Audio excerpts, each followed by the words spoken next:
She used my address to get her mail and packages after she'd moved out. She said, "What's the big deal? We're still friends." I kept agreeing. It only became a big deal when I started legally marking every piece of her mail returned to sender, addressee, unknown. My ex-girlfriend Tiffany and I broke up 6 months ago. At least, I thought we broke up. According to the United States Postal Service, FedEx, UPS, DHL, Amazon Prime, and about 73 different online clothing retailers, our relationship has never been stronger. As far as the entire global logistics network is concerned, she still lives in my apartment. I am no longer her boyfriend. I have been demoted to her unpaid full-service mailroom and package receiving clerk. The breakup itself was actually pretty civilized. There was no screaming, no throwing things. It was one of those slow, sad fizzles. We just wanted different things. I wanted a partner to build a life with. She wanted a partner to fund her hobbies and applaud her social media presence. So, we had the talk. We agreed to go our separate ways. She packed up most of her things over a weekend and moved in with a friend across town. It was mature, it was amicable, and then the mail started. It began innocently enough. A week after she moved out, a small package arrived for her. I texted her, "Hey, you got a package from Sephora." She replied, "OMG, I totally forgot to change that address. You're a lifesaver. Can you just leave it in the lobby? I'll swing by and grab it tomorrow." I was happy to do it. We were trying to be friends after all. A week later it was a bank statement, then a fashion magazine, then a subscription box for artisanal, gluten-free dog treats. Tiffany does not own a dog. I brought it up to her gently. "Hey Tiff," I said over the phone one day, after a particularly large box of fast fashion clothes had arrived. "You're going to want to get on changing your address on these accounts. Stuff is still showing up here almost every day." "Oh, I know," she sighed, her voice full of a practiced, weary drama. "I've just been so swamped with the move and everything. It's such a hassle. Would you mind just holding on to it for me for a little while longer? It would be a huge help."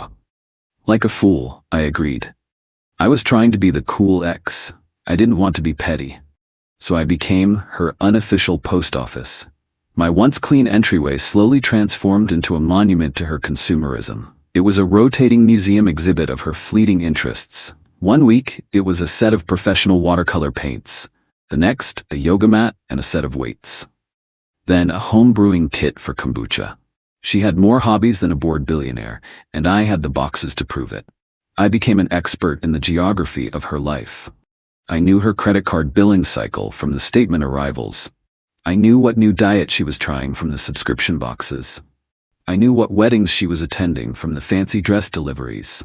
I knew more about her life after we broke up than I did when we were together. The breaking point came about 3 months in. I came home from a long day at work to find a massive, heavy box blocking my front door. It was a flat-pack, assemble-it-yourself Scandinavian bookshelf. It had taken all of the delivery driver's strength to get it to my third-floor apartment. I had to wrestle this thing into my living room, where it took up the entire floor space. I called her, my patience finally worn thin. "Tiffany," I said, my voice tight, "you have a bookshelf in my living room. A bookshelf that I had to drag inside. This has to stop. You have to change your address. Today." And that's when she said the words. The magical, infuriating words that would become the catalyst for my descent into petty bureaucratic warfare. She laughed, a light, airy, unconcerned laugh. "Oh my God, Mark, what's the big deal?" she said. "It's just a bookshelf. I'll get it this weekend. We're still friends, aren't we? Friends help each other out." "What's the big deal? We're still friends." It was the perfect manipulative statement. It was designed to make me feel like the unreasonable one, the petty, uncaring ex who wasn't being a good friend. She wasn't asking for a favor. She was stating a fact of our new relationship. She would continue to use me for the conveniences of our old life, and if I had a problem with it, I was the one who was failing at being a friend. I stood there, looking at the giant 7-foot-long box of particle board, and I felt a switch flip in my brain. The cool ex was dead. In his place was a man who had just been given a new, clear purpose. "You know what, Tiff?" I said, my voice suddenly calm and cheerful. "You're absolutely right. We are friends. Don't you worry about a thing. I'll take care of it." "Thanks, Mark," she said, relieved. "You're the best." "Always happy to help a friend," I replied. And I meant it. I was about to help her become a much more responsible, independent adult. The lessons were going to be harsh, but they were, in their own way, an act of friendship. A very, very passive-aggressive act of friendship. That night, I didn't sleep. I researched. I became a student, a scholar, a veritable monk devoted to the sacred texts of the United States Postal Service. I delved into the deep, arcane lore of the domestic mail manual. I read about mail forwarding, about holds, and most beautifully about the proper handling of mail for a person who no longer resides at an address. I learned that it is a federal offense to open, destroy, or intentionally delay the mail of another person. However, I also learned that I was under no legal obligation to accept mail for a non-resident. In fact, the USPS regulations provided a clear, simple, and legally sound protocol for just such a situation. The magic words were, "Return to sender, addressee unknown." It was perfect. It wasn't angry, it wasn't emotional, it was a calm, bureaucratic, and utterly devastating solution. I wasn't throwing her mail away, I was simply informing the sender of a clerical error. I was a good citizen, helping to maintain the integrity of our nation's postal system. My new hobby began the very next day. I went to an office supply store and bought a large red ink stamp pad and a custom-made rubber stamp that read, in big, official-looking block letters, "Return to sender." I also bought a fine-tip pen, specifically for writing the clarifying phrase, "Addressee unknown." The first piece of mail to receive the treatment was a catalog for a high-end kitchen supply store. I laid it on my dining room table like a patient on an operating table. I inked the stamp, took a deep, cleansing breath, and brought it down with a satisfying thwack. The bright red letters were a thing of beauty. I then wrote, in my neatest print, "Addressee unknown." I dropped it in the outgoing mail slot in my apartment lobby. It felt incredible. It felt like justice. It became my morning ritual. I'd make my coffee, sit down with the day's delivery of her mail, and perform the ceremony. A credit card bill? Thwack. Addressee unknown. A wedding invitation? Thwack. Addressee unknown. Her alumni magazine? Thwack. Addressee unknown. I was a gatekeeper, a stoic guardian protecting my home from the relentless siege of her consumerism. The packages were even more satisfying. For the larger boxes from Amazon and other retailers, I would print out a new label with my red stamp and a note. Refused, return to sender. I'd then drop them off at the post office on my way to work. The postal clerks got to know me. I was the guy with all the returned packages. I just told them my old roommate had moved out without leaving a forwarding address. They'd just nod sympathetically. They had no idea I was a warrior engaged in a silent, brutal campaign of bureaucratic revenge. For the first 2 weeks, there was silence. I knew the effects wouldn't be immediate. A returned bill takes time to register as unpaid. A returned package takes time to process. I just kept up my daily ritual, a patient fisherman dropping his lines and waiting for a bite. And then, the first bite came. It was a text from Tiffany. "Hey, weird question, but did you get my new issue of Vogue? It's usually here by now." I typed back, "A picture of innocence." "Nope, haven't seen it. Mail has been so slow lately. Hope it turns up." She didn't reply. But I could feel the first tiny tremor of confusion from across the city. The ripples had begun. The first few returned letters and magazines were just the appetizers. The main course of consequences began to arrive about a month into my campaign. It started with her bills. I knew she was terrible with money, and she relied on the paper statements as a reminder to pay. Without those reminders, she was lost. I found this out when she called me, her voice a little more strained this time. "Mark, this is so weird," she said. "My credit card company just called me and said my payment is 30 days late. I never got the bill. Are you sure you haven't seen it?" I feigned a deep, sympathetic concern. "Wow, that's terrible, Tiff. A late fee on that card is probably huge." "No, I swear, I haven't seen a thing. You really need to get your address updated with them. You can't trust the postal service these days." I know, she said, frustrated. "I'll get to it." But she didn't. Because a week later, I got a frantic call. My car insurance, they canceled my policy. They said they sent me 2 warning notices, but I never got them. "Mark, I could get in a huge accident and not be covered." "That's awful. I said, my voice dripping with fake empathy. You've got to call them right now and sort that out. Maybe they can email you the notices instead? I was a master of unhelpful, reasonable-sounding suggestions. The real fun began with the packages, the big, important ones.